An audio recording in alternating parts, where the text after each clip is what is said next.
Hi, everybody. It's Melba, the embodied psychic medium and certified Rubenfeld synergist.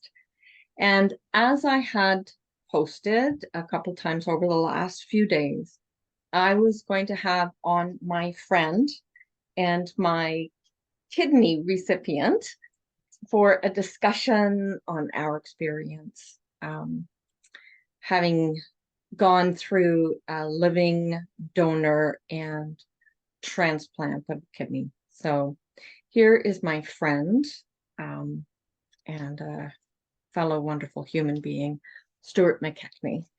And so, Stewart, where are you coming from? Where are you today, Stewart? Right now I'm in Tampa, Florida. Oh, are you Yeah. in Tampa, Florida, or are you Well, in? actually, no, I'm in St. Pete's, Florida, Oh, close to okay, close to Tampa, right. and I'm here for the winter. Nice, Coming nice. back May 1st Ah, next year. very nice. Yeah, Yeah. And we have a condo down here, and we're just enjoying the fine weather, and I don't miss the snow. yeah, I think we had touched base before Yeah, starting our recording, and we were talking about how it was probably almost as warm here as it was in Florida right now. So it was very nice. Yeah. So first, and I haven't even said that today, happy anniversary, well, Stuart. thanks, and happy anniversary to you and to us. Yeah, to us. Thank you. Yeah, This is our second anniversary. it is. It Yeah, marks 2 years since we had the surgery. And doesn't I can seem that feel long my ago, feelings does it? coming up. What's that? It doesn't seem that long ago, really, does it? No, no, it's gone fairly fast. It, Hmm. it has, yeah, yeah. Um, I it's such a significant date, I think, in both our lives. So this is a nice opportunity for us to get together and to chat with folks about, you know, what it was like for us and maybe how long the process took and what was involved in the process, but also how it impacted our lives. But first, I'm wondering if you could share, Stuart, what your life was like living with chronic kidney disease Hmm. before the transplant. Sure. I'm 71 right now. When I was about 60, the doctors indicated that kidney disease. It was very mild. I wasn't terribly worried about it, but every year it kept getting worse and worse. I was originally diagnosed as chronic kidney failure stage one, and advanced to stage two, three, four, and then it became critical. I was going to have to go on dialysis, and I Mm, refused to go on it because statistically, a person of my age will only survive about 5 years on dialysis, and it's an onerous procedure to go through on a weekly basis. It robs you of your time and your energy. So I decided I was never going to have it, and I was stage five, and my level was about, I think it was about 11%. And anything under 20 is stage five. So I needed a transplant, and I was in Goderich visiting my schoolmate and fellow surveyor, Doug Culbert, and I just mentioned in passing that I needed a kidney just to Melba. And right away she says, I'll give you mine. And I was shocked. I thought, no, she's probably not serious. It's a nice gesture, but thanks anyways. And but she went ahead and she got the tests, and we found out it took about a year of testing, and we found out that we were compatible. I think 8 out of 11 items were compatible, so that was considered a match. And so then we started the preparations for a kidney transplant. And of course, Melba always had the option to opt out anytime, no questions asked, not a problem. She stuck right through it, and she's a very healthy girl. And so I was able to get a kidney from Melba. Being a live donor, the kidneys last much longer. So I can expect 12 to 20 years, or maybe even longer, on a living kidney donation. With a cadaver kidney, you're looking at maybe 8 to 10 years maximum. and often they don't even start when you get the transplant. It takes a month or two to coax them to work again. But of course, Melba's worked right away, and it was all smiles and giggles the next day, giving the thumbs up. And but it was the transplant was a lot easier on me. It was tough on Melba because Yeah. they had to excise her kidney, which was attached to muscle fabric, etc. Had to be teased out, and well, I should let you describe all that. But anyways, Yeah. the next morning I felt great. I was no longer lethargic and tired. Of course, I was recovering from a major surgery, but honestly, I felt better than I did the day before coming in to the operation. Yeah. I don't think we saw each other the day after the surgery, but maybe it was 2 days after. It was 2 or 3 days later. Yeah. Yeah, they let us um be able to connect because we were both in the hospital, but I was up on just like the surgery recovery floor, and of course you were in the special transplant unit. And Um, also, don't forget that this is during COVID, oh and so yes, we had no visitors whatsoever, yeah, and they didn't like people going from one unit to the other. So yes, I yeah, think that's probably the reason. But we yeah, did see each other about 3 days later. yes, yeah. They said, okay, you can go, you Yeah, can go, you could go visit. So, right. um, so I guess my journey towards this um technically kind of started when you came to visit in the office that I was working in, um, and I thought when you said it was like, "Hey, how you doing?" and you're like, "Oh, I need a kidney," and I thought you were actually I thought you were joking. It's like, yeah, yeah, but and then it's like, no, no, I need a kidney, and and then it was like when I found out that you didn't have the thing, which was like the next sentence, basically, it was just like, you can have, well, you can have one of mine. And it Like just half your was, hand sandwich. yep. Was that it was expressed just like that. Well, you're here, you can have half of mine. Yeah. Yeah. My sister jokes around too. She says, yeah, it was like he was asking for some candy. And the thing is, you didn't really ask. It's like, would never have occurred to you to ask me. We just happened to be there. And I'm like, hey, how you Yeah. doing? And it was a conversation about, how normally when you get together with somebody, hey, what's happening in your life? Mm-hmm. And then you asked me what was, when you found out I was serious, you asked me my blood type. And I'm like, um, I'm not sure. I can't remember. And I thought for sure you'd think that I was kind of hedging my bets there. I was like, but Yeah. so I ended up having to go give blood to find out. And I was pretty sure that when you had told me your blood type, that I was the same blood type. And that was the first alignment, part Mhm. of our alignment is that we have the same blood type. But it was a couple of weeks later, like there happened to be a blood donor clinic coming up here in Goderich, and I had um, gone in, and then I had to wait for them to send me that information, which I was a little surprised. I thought my doctor's office might have it, but apparently that's not information they just have kicking around. So, um, and then when I, it was like, hey, I have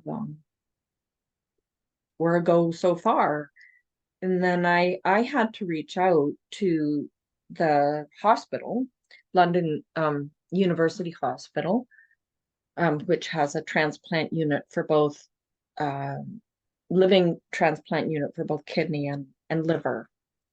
Yes. And, just let them know that I wanted to be a donor and for who. And then they sent me lots of paperwork, lots and lots of paperwork, a lot of family history. And um, Yeah, same with me. yeah, yeah, I can imagine. They're very, very thorough.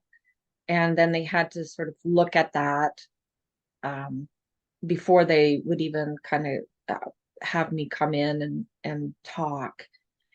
And it was so we what was really interesting is that we each had our own coordinator.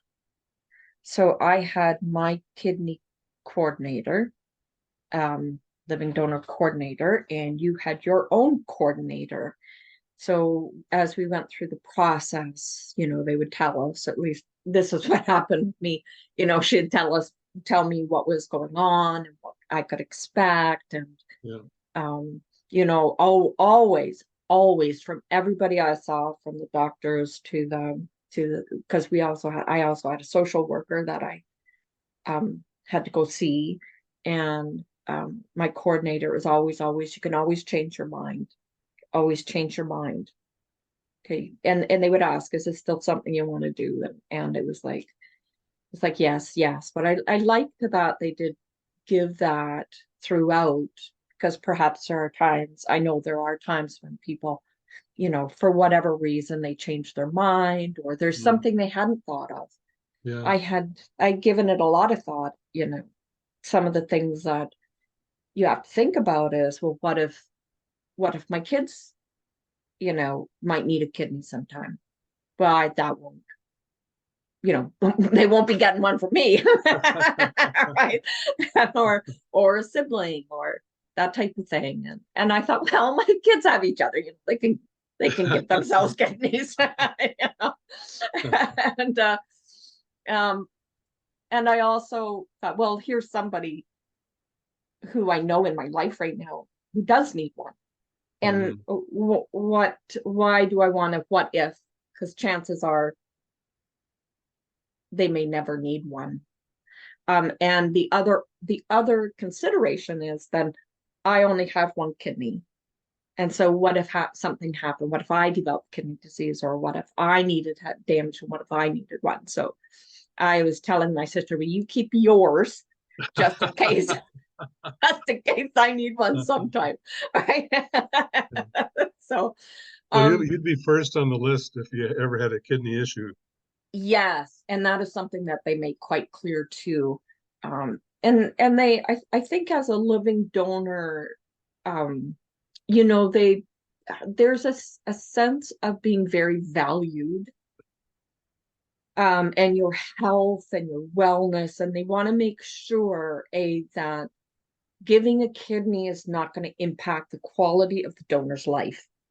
And so it is really important that, they go through the whole health regimen and make sure that you're healthy, and that you are, um, you know, yeah, like emotionally stable, um, and that you've really given it a lot of thought and consideration. Hmm. And as a body mind therapist, I talked to my kidneys, while they were there, and myself, and had conversations with them and let them know that one of them was going to be, Well, you you, know, you know the your kidney is here right now. Do you have anything you want to say to your kidney? oh, I'm so happy that it's doing something so important, and that it could serve us both. Yeah, yeah, for sure.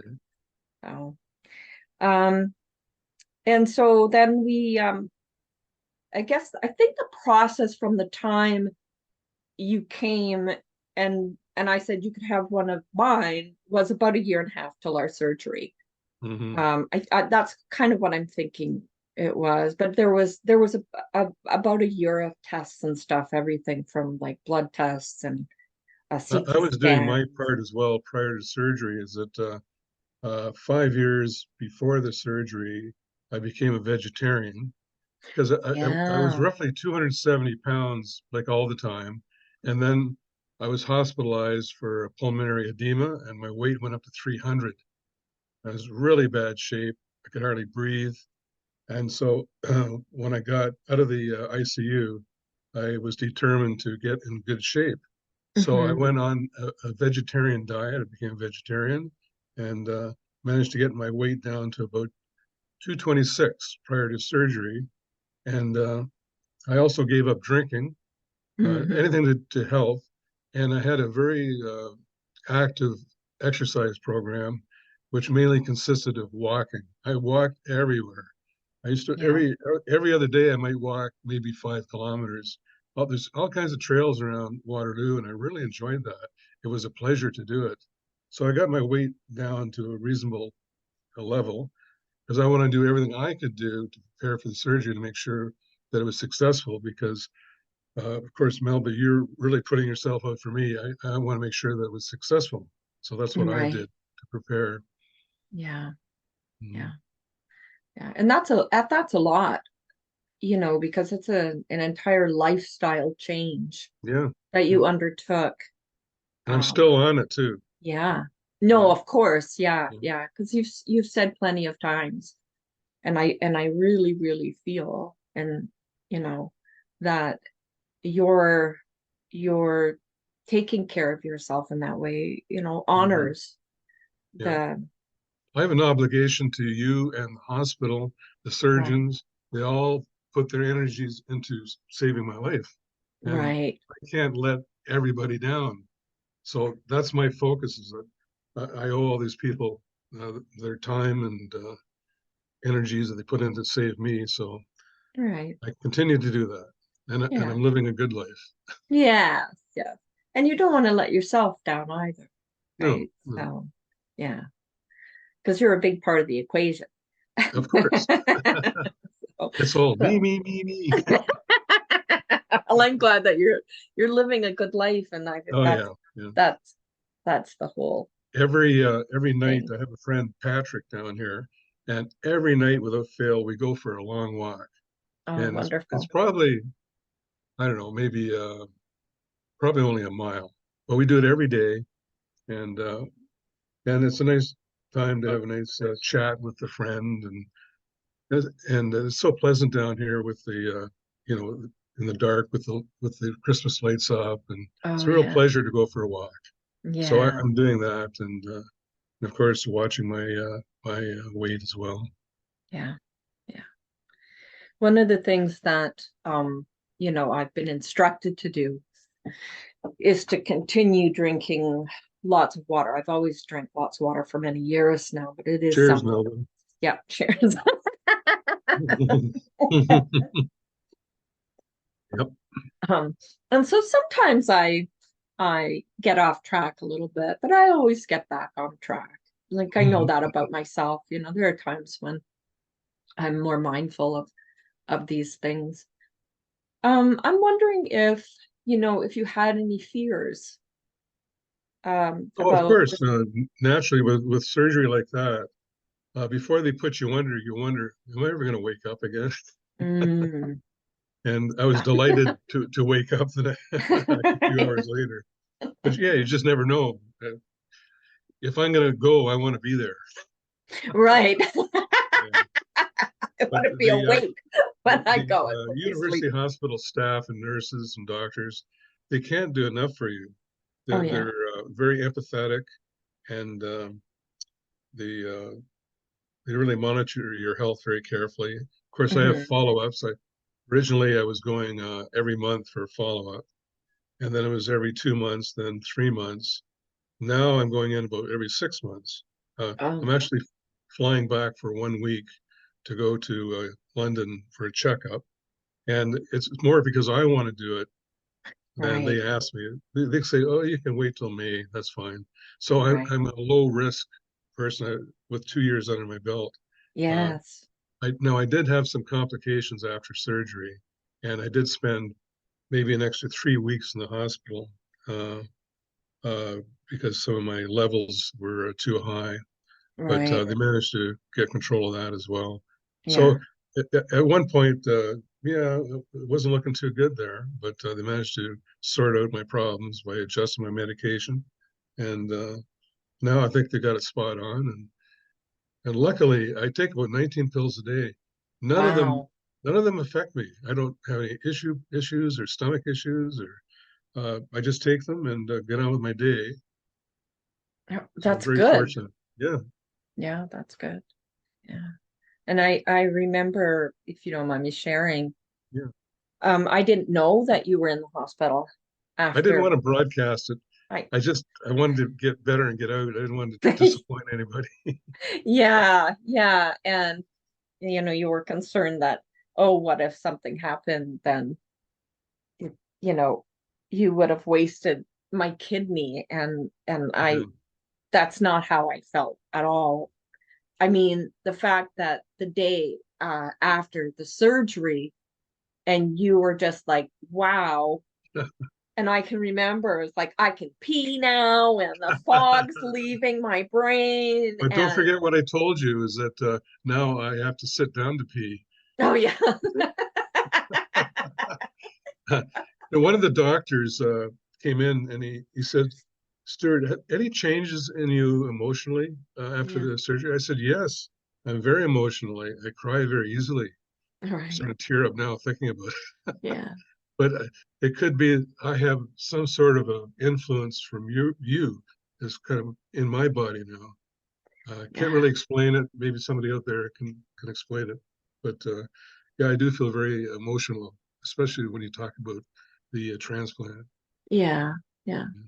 Well, that makes sense to me. Um, because I do too, and I really let myself give thought to it. And I'm a pretty open-hearted person, Yeah, so yeah. I wouldn't be surprised if some of the cellular memory of my kidneys are impacting you.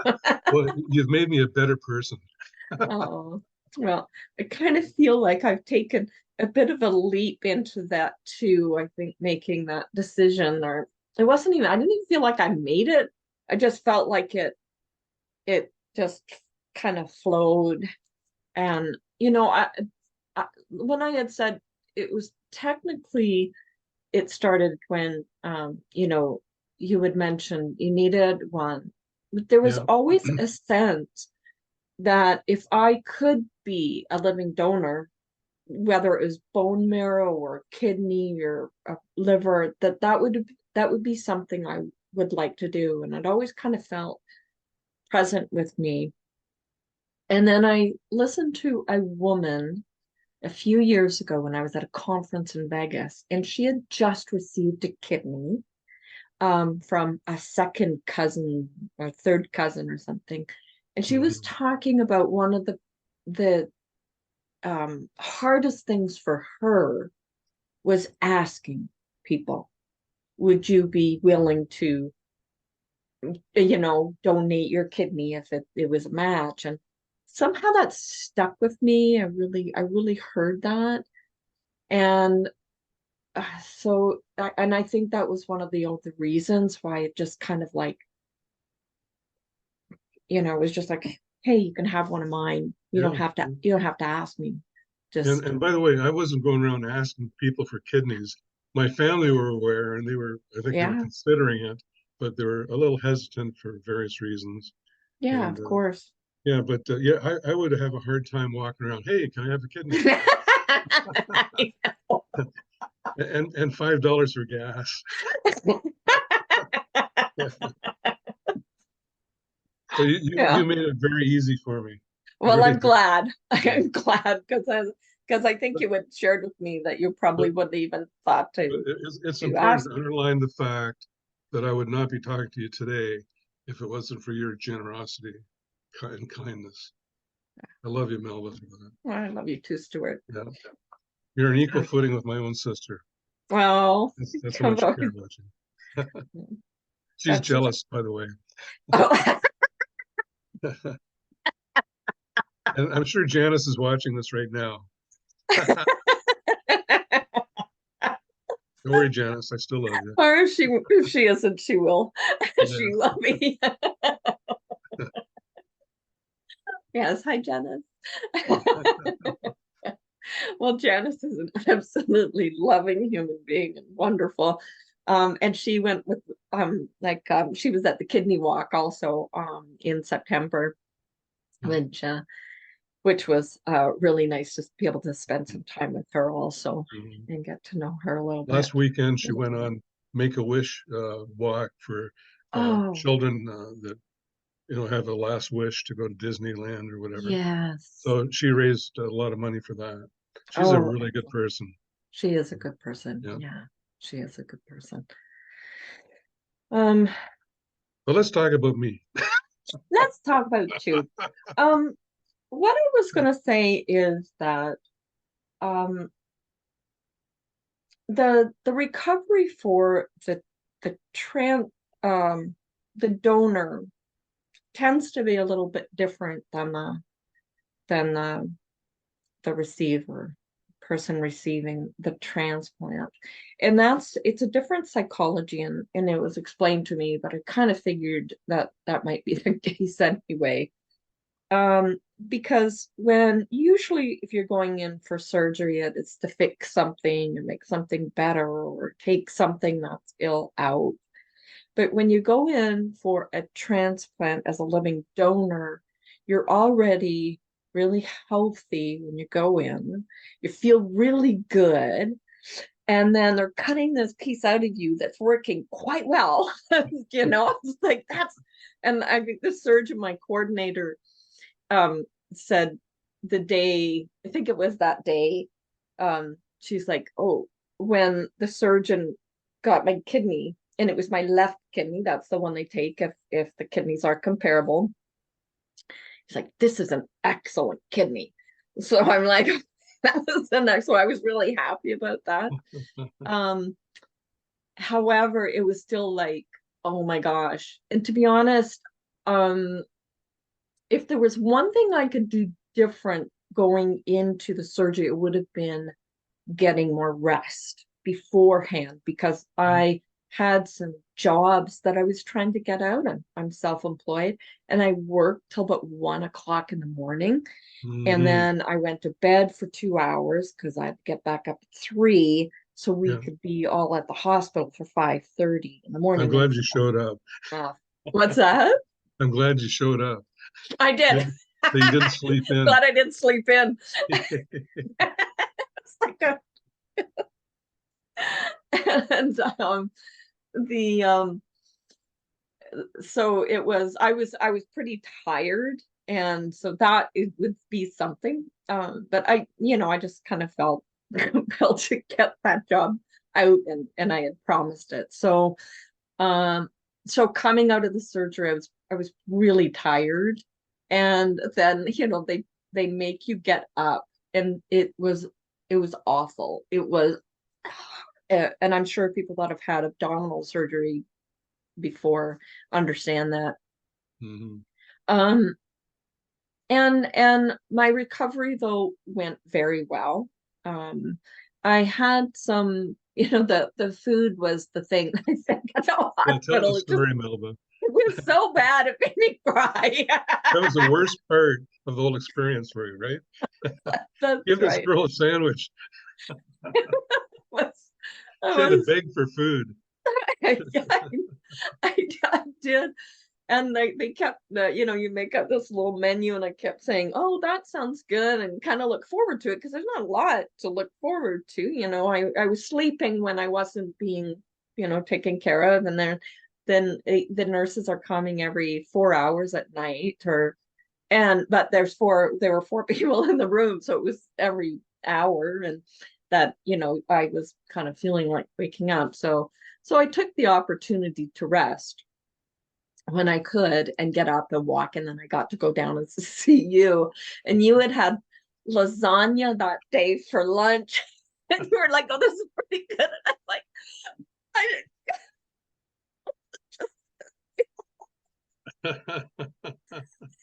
I would have shared it with you. and the other people in my room got the lasagna. So, and I was, But and you not kept your Melba. No, no lasagna for Melba. no lasagna, no fish, no chicken. It was I'm just going to take you white out to an bread. Italian restaurant one of these days, and you're going to have some lasagna. Yeah. Well, and I ended up getting one because one of the ladies on my unit, they're in my room, didn't want it, so she gave it to me. And the daughter of the woman beside me actually went down to the cafeteria and grabbed me like a salad. But I was crying, like I got my supper that it would have been probably the last night there. And I just started crying because I'm like, how am I supposed to heal on this food? And the nurse is like, oh my gosh, Well, it my was serious at the time. We can laugh about it now. well, I knew part of it was just that so much had happened, and it's a very emotional time, and I was exhausted, and I was healing and stuff like that. Um, and so I was just in the regular surgery unit, so they didn't know why I was there. And they said, Mm. "Well, what kind? Did you have abdominal surgery?" I said, "Yeah, I had abdominal surgery." I, I gave away a kidney. And my recipient's downstairs, and he got lasagna today. So wonderful. The young nurse, it's like down to the kitchen, and it was closed because it was probably about 8 o'clock at night. So they closed, in the kitchen, and but she brought up some little things of grapes and apples, and I opened that fresh grapes, and I ate the grape, and it felt like sunshine exploding in my mouth. It was like, thank you. Uh, so So, that was my one, you know. Well, so what's worse, airline food or hospital food? well, I Sounds like think I'm doing a routine here, but anyways, with my restrictions being a vegetarian, every day I got right. an egg salad sandwich and a banana and a cup of coffee pretty well. And that's all I lived on. And I'll tell you, I haven't had an egg salad sandwich since. I had more than I was having like breakfast and lunch and dinner, egg salad sandwiches Oh, no. on I white bread. uh, yeah, I it's Don't I go there for the food. yeah, don't go there.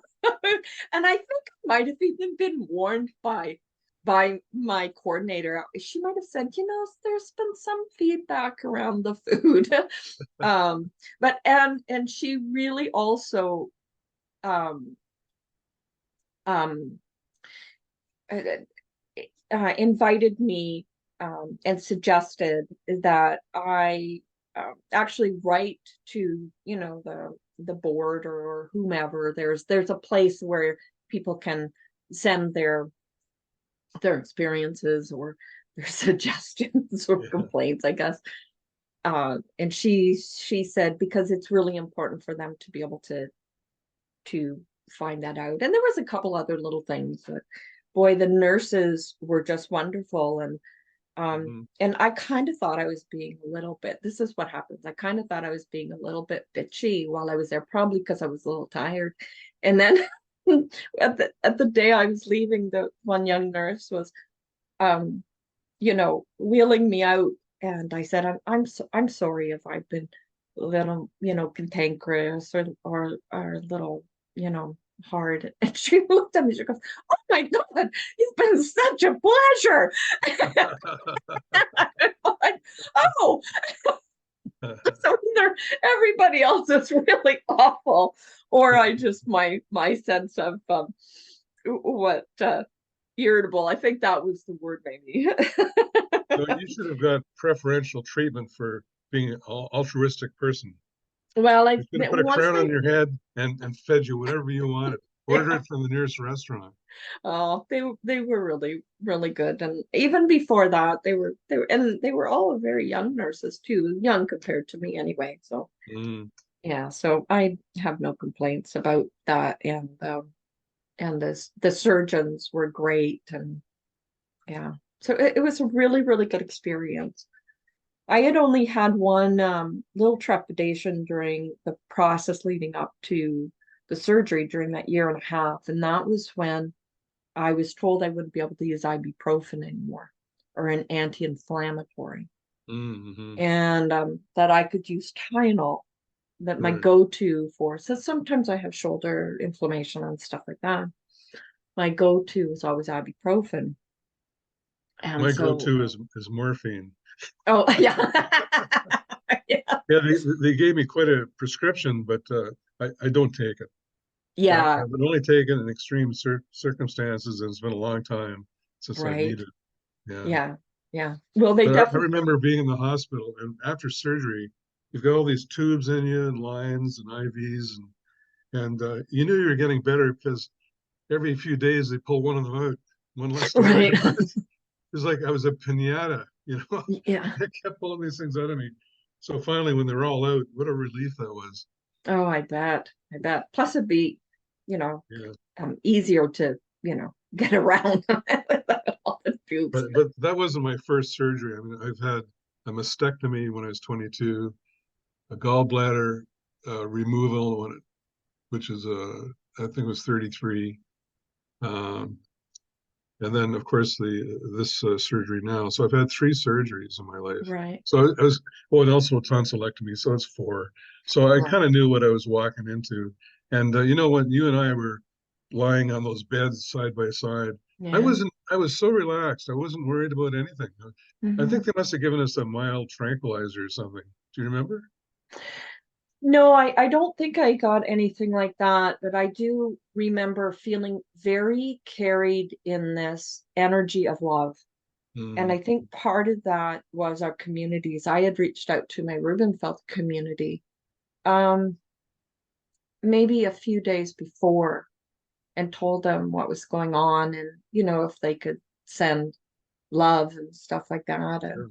I really felt that. And I remember, and I'm imagining also you have your own people that were, you know, thinking about us. And Hmm. uh, so I do just remember feeling I wasn't nervous at all. Yeah, I felt prepared. I felt ready. And exactly how I felt. yeah, yeah, Mhm. yeah.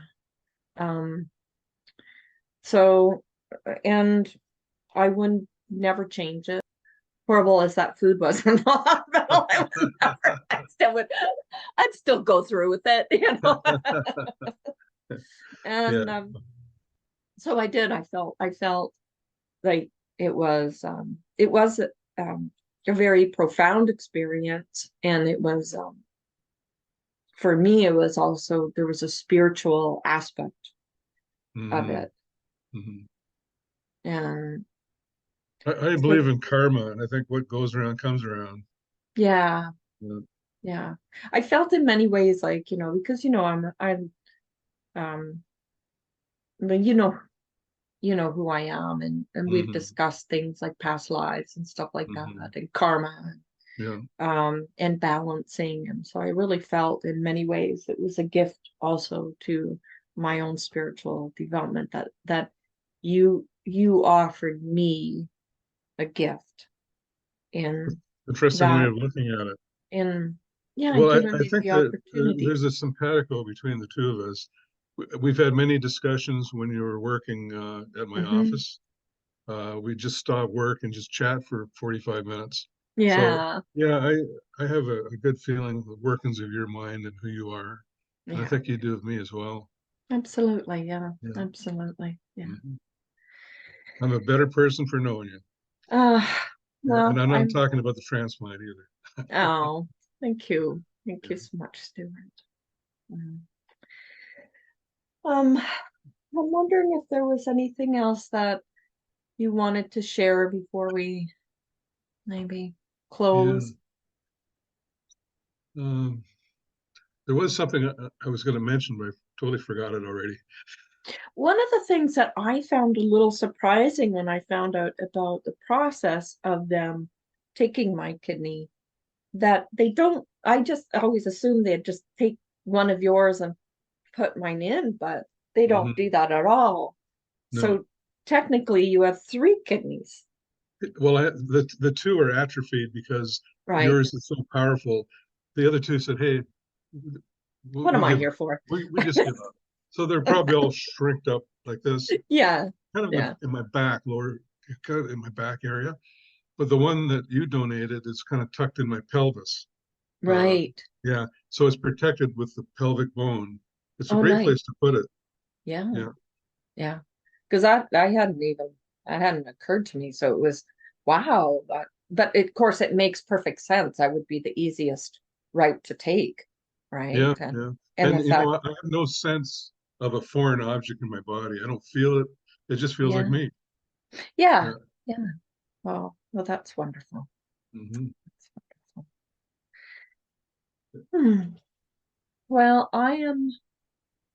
I think that was just one of the things I thought was a little cool thing, um, and whatnot. And I do I remember just, what I was going to say earlier is mm, that originally when I went in, I had cirrhosis of the liver and I'm a right, diabetic. So the doctor said, well, maybe the best thing we should do is give you a kidney, a liver, and a pancreas. And right. I said, geez, if you have to do that much work on me, I don't really think it's worthwhile. And so, so I opted only for the kidney. I was afraid that maybe with all those organ transfers that, it could It might end be my life. harder. Yeah. Right, So what I did is, given that I had quit drinking like 5 years earlier, my next liver test I was stage one only of cirrhosis. I right. moved into the fatty liver, which is before you get to stage one cirrhosis. Because of Yeah, my good eating habits and lack of drinking, I actually yeah, improved my liver. And everyone knows your liver can regenerate. So yeah. I'm not in that zone anymore. I still have to Ex deal with diabetes, but other than that, I feel so healthy and happy. It's great. I'm so happy. Yeah. And I feel the same. I really don't notice the difference. The only thing that I've noticed a little bit actually was that because I've always, do core exercises and stuff. There are times when I get a little cramping up in under my left rib cage there. Oh, And I think it's just probably a little bit of that where they take scar because tissue.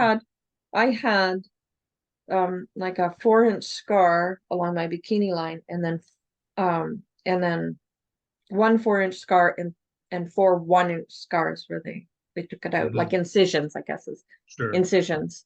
And so I think it's probably That's where a they little put the bit of that. trocars in. Yeah. They're I called suspect trocars. likely Yeah. uh, I suspect likely that will disappear Mhm. as, you know, and and it's like it's really not something um But anyways, I hadn't quite finished my story. oh, sorry. I told Melba that I need a liver transplant, and she's, well, I guess you could have part of mine. Yeah. I did. Yeah. I'm just like, I you think of know Melba as my spare parts girl. what? Yeah. Don't worry, Melba. I'm not going to ask you for any more snippets. Well, I think at first I'm like, let me just like, yeah, let me heal from the kidney one first. And then if you need, you can have some of my liver. It's like, that's not a problem. So, Yeah, but as long as I get onions with yeah. So, so you, no liver and onions for onions. you. Oh, and it's good then that your liver has been repairing itself and Yes. Yeah. regenerating. And that's actually what they do with a liver transplant. They actually take some of an individual's liver and put it into another person, and the person's um that had the trans or that did the donation, I Hmm. believe that it repairs itself. It's too bad the kidneys can't do that. Yeah, yeah. Mhm. Well, we can live quite comfortably, each of us, with one, so Yeah. I'm Well, happy. in all seriousness, folks, if you've ever considered donating a kidney after death, you can save someone's life like me. Or if you have a close friend or family member that needs a kidney, consider donating. It may be a little uncomfortable for a few weeks, but you can save someone's life, someone that you really care about. Yeah. So sign your donor card. Thank you for that, Stuart, because it's really an important message and part of why I wanted for us to get together and chat about our experience Hmm. to maybe to inspire somebody else when Sure. if they are in a position where they can help with a kidney or a liver, or to make sure to um, you know, as you said, sign your donation cards. Hmm. Um, because, bottom line, once we're gone, we really don't need them anymore. No. So, and if you are considering being a living donor, I would absolutely invite you um, to do so. And there is a process, as we discussed, um, and it's an important process. Yeah, but it's something really profound. It's a way of changing, really, it's a way of changing lives, and so I invite you to do that. So Yeah, if anyone has any questions about this process, email me. It's Stewart117@Rogers.com. I'd be glad to talk to you about the whole procedure and your unique situation. yeah, well, thank you, Stuart, and you can always also DM us on Facebook, or you can, this will be posted on my YouTube channel, so you can comment, and if you have questions, I would be very happy to, or to pass them on to Stuart, depending on, what information you might be looking for, or even if you're looking for some, you know, not even information, because sometimes just some support. So through the process. Mhm. Ah, thank you so much, Stuart. Well, I'm thank so you glad that for, we got a chance to connect, and yeah. it's, I think we should do this on the 5th anniversary. absolutely, We'll do that, an absolutely. update, Yeah, and the absolutely. 10th and the 20th. Yes, yes. Because we know if you pass before 20 years, it's not from kidney disease. No, it'll be something else. All right. All right. Thank you, Melba. You're Oh, the best. thank you, Stuart. Have a really, really blessed day. Thank Okay. you. Bye for now. Bye-bye. Bye bye.